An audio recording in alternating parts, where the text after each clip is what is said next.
Eu sou Mário Persona e essas são as respostas que eu dei aos que me perguntaram sobre a Bíblia. Vamos a Mateus capítulo 9, então.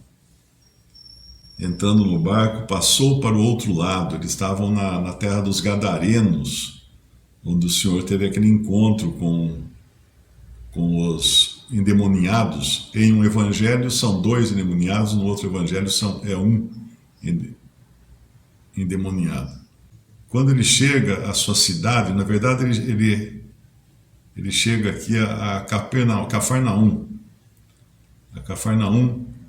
e aí ele vai fazer muitos milagres. Ele tinha saído de Nazaré, né? Porque em Nazaré eles tinham levado ele para o cume do monte, que a cidade estava edificada, para jogá-lo lá de cima. E aí ele passou pelo meio deles. Isso a gente encontra em Lucas capítulo 4. Passou pelo meio deles e retirou-se. Aí então ele vai a Cafarnaum, que é onde ele está chegando aqui agora também. E é em Cafarnaum que ele vai ficar mais tempo aqui e também fazer mais milagres. E eis que lhe trouxeram um paralítico deitado numa cama, deve ser numa maca, né? O outro evangelho, o evangelho de Marcos, dá conta que para trazer o paralítico eles precisaram subir no telhado. Então eram os amigos do paralítico, certamente precisaram subir no telhado. Quando a gente fala telhado, na realidade as casas não eram de telhas em cima. Elas costumavam ter tábuas, fazendo uma cobertura de tábuas e não sei o que mais que colocavam em cima, mas era assim que eles sobem lá, eles afastam algumas tábuas e descem então o paralítico com cordas até a presença do Senhor, que estava dentro de uma casa, e a casa não dava para entrar pela porta, porque tinha muita gente querendo vê-lo. E quando eles descem, esses homens, acho que no outro evangelho fala que eram quatro homens carregando a maca. Quando eles descem, no versículo 2, Jesus vendo a fé deles, é bonito isso aqui, porque eles tinham fé que o Senhor era capaz de curar o paralítico. E eu acho que essa deve ser a atitude também de cada um que procura levar uma pessoa a Cristo. Fazer isso com fé. O Senhor vai honrar a fé, não apenas da pessoa que se converte, mas também das pessoas que levam aquela pessoa a Cristo. Levar alguém a Cristo é importante. Eu me lembro de um caso uma vez que eu li, de um jovem estudante. Ele se converteu, mas ele ficou tão alegre, que ele correu contar pro melhor amigo dele, falar de Jesus pro melhor amigo dele, e o melhor amigo dele não deu bola para ele, nem quis saber de Jesus, coisa nenhuma e tal. Aí ele ficou tão triste que ele começou a chorar, porque foi um impacto muito grande. Ele tinha encontrado assim a razão de viver, a coisa mais importante da vida dele, e de repente para o amigo dele, que era um amigo que eles estavam sempre juntos, não valia nada esse tesouro que ele tinha encontrado. Ele começou a chorar. E foi justamente esse choro, essa emoção que ele teve, essa decepção, que tocou o coração do amigo dele, do colega dele, e ele acabou também crendo em Jesus. Então, a fé de quem leva uma pessoa a Cristo é importante. Não é uma coisa assim banal, né? Falar assim, eu vou falar do Evangelho para aquela pessoa ali. Se ele quiser crer, ele crê. Se não quiser, não crê. O problema é dele. Não é isso. Não é isso. O Senhor Jesus, cada um que ele se encontrava, ele realmente tinha uma palavra de misericórdia e uma palavra de graça. Sempre. E Jesus, vendo a fé deles, disse ao paralítico: Filho, tem bom ânimo, perdoados te são os teus pecados. Aqui também é uma resposta esquisita, né?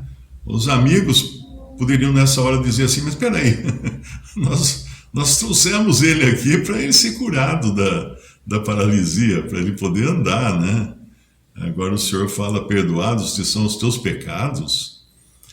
Isso aqui é uma lição importante também, ele vai curar mais para frente, calma, nós vamos chegar lá. Não vou estragar aqui a história. Ele vai perdoar, mas ele vai curar. Ele vai curar o paralítico logo mais. Mas aqui eu acho que a ordem das coisas é para dar uma lição importante também. Porque o que causa a enfermidade é o pecado. O que causa a enfermidade é o pecado. Então o Senhor vai na raiz do mal. Ele não vai só na consequência, que era a paralisia. Ele vai na raiz do mal, que era o pecado. Filho, tem bom ânimo, perdoados te são os teus pecados. Aqui surge também uma dúvida, não é? Se quando o Senhor curava alguém, ele também perdoava os pecados daquela pessoa. Bom, aqui nós estamos vendo que realmente aconteceu, né? Não sei se a gente pode afirmar em outras situações, mas aqui realmente aconteceu. E é importante entender isso, que de nada vale ser curado de uma enfermidade e continuar com os pecados não perdoados, continuar destinado ao réu, ao lago de fogo, né? A ser réu do lago de fogo, do juízo eterno. Então hoje muitas religiões cristãs que enchem de seus templos com pessoas buscando curas, né? Curas e privilégios financeiros e solução de problemas, muitas, ao que parece, não estão interessadas no problema maior, que é o pecado, e no benefício maior, que é o perdão dos pecados. E aqui ele vai na raiz do mal. E o versículo 3 de Mateus 9 diz, eis que alguns escribas diziam entre si, ele blasfema. Por que eles diziam que ele blasfema? Porque apenas Deus pode perdoar pecados. A gente encontra o perdão judicial que unicamente cabe a Deus. Ninguém mais pode perdoar pecados, somente Deus. Nem o padre, nem o bispo, nem o papa, nem o pastor. Somente Deus pode perdoar os pecados, um perdão judicial, para livrar uma pessoa do juízo eterno. Mas existe também o perdão que é feito, por exemplo, quando você perdoa uma pessoa que ofendeu você. Então, é um perdão que você faz também.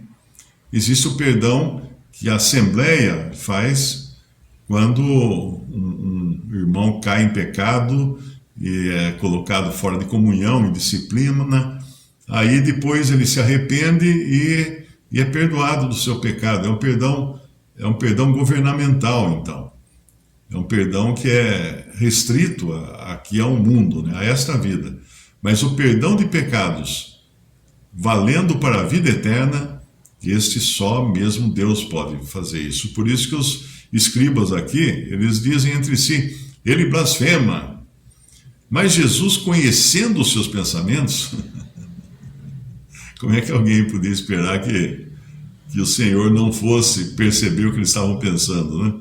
Conhecendo os seus pensamentos, disse, por que pensais mal em vossos corações? Você já pensou, você está na presença de alguém que conhece os seus pensamentos?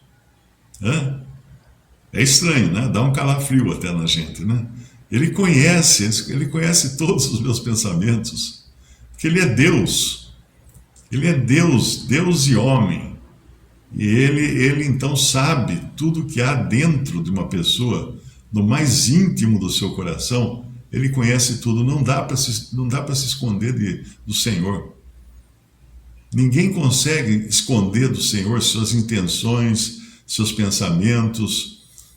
Alguém me perguntou aqui, uma pessoa ficou insistindo, inclusive, né, quer entender, mas como que pode? A pessoa, é Deus que elege ou é a pessoa que crê? E fez um monte de perguntas, e mas sempre no sentido de dúvidas, né? De colocar dúvidas. Aí finalmente eu disse a ela, eu falei, olha, o Senhor conhece o coração da pessoa e se ele realmente crê. Não existe uma fórmula. Porque pensa num mudo. Que palavras o mudo teria que articular para fazer uma confissão de fé no Senhor Jesus? Ele é mudo. Ele não consegue falar. Então, o Senhor conhece. Descansa. O Senhor conhece o coração. O Senhor conhece as intenções. O Senhor conhece os pensamentos. Então, Ele vai cuidar, Ele vai fazer acontecer. Jesus, conhecendo os seus pensamentos, disse, por que pensais mal em vossos corações? Pois qual é mais fácil, dizer, perdoados-te são os teus pecados, ou dizer, levanta-te e anda? Ora, para que saibais que o Filho do Homem tem na terra autoridade para perdoar pecados, disse então ao paralítico, levanta-te, toma a tua cama e vai para a tua casa. Pronto, aqui resolveu o impasse, né? Resolveu o impasse. Se ele estava em dúvida se o Senhor era capaz de perdoar pecados, o milagre visível resolveu o problema. Percebe? E isso ensina uma coisa importante também, que quando o Senhor fazia milagres visíveis, ou sinais visíveis, era apenas para confirmar o poder invisível que ele tem, ou a palavra que ele falava, ou mesmo que os seus apóstolos falavam, que a pessoa não via nada, mas aí vinham então os sinais, as maravilhas, os milagres, como forma de confirmar tudo aquilo que o Senhor estava dizendo e tudo aquilo que ele era. Para isso servem os sinais. E levantando-se, no versículo 7, foi para casa. Agora eu tenho certeza que abriram caminho para ele sair pela porta, né? Depois de testemunhar um milagre desse jeito, aquela multidão que abarrotava ali a casa, não dava nem para entrar ninguém, com certeza abriram caminho, porque eles se afastaram. Eles se afastaram. No versículo 8 fala, e a multidão vendo isto, maravilhou-se. Maravilhou-se. Eu acho que tem uma outra tradução disso aqui. Deixa eu ver se tem uma outra tradução. E a multidão, né? Possuídas de temor, glorificaram a Deus, que dera autoridade aos homens. Olha aqui. A multidão possuída de temor glorificaram a Deus. Então é importante que isso atemorizou a multidão. Mas eles não entenderam, mesmo assim eles não entenderam, porque eles terminam dizendo no versículo 8, e a multidão vendo isto, possuída de temor, glorificou a Deus, que dera tal poder aos homens. Não entenderam nada. Deus não tinha dado poder aos homens. Ali estava Deus e homem. O poder emanava dele. Era ele quem fazia essas maravilhas. Não eram os homens em geral. Não era um curandeiro, né? Um mágico. Então esse é o exemplo, o exemplo que nós vemos bonito, que não foi apenas a fé do homem paralítico que o Senhor percebeu, que ele avaliou, mas também a fé dos seus amigos que o levaram até ali. Visite respondi.com.br. Também 3minutos.net. Baixe os e-books ou adquira os livros.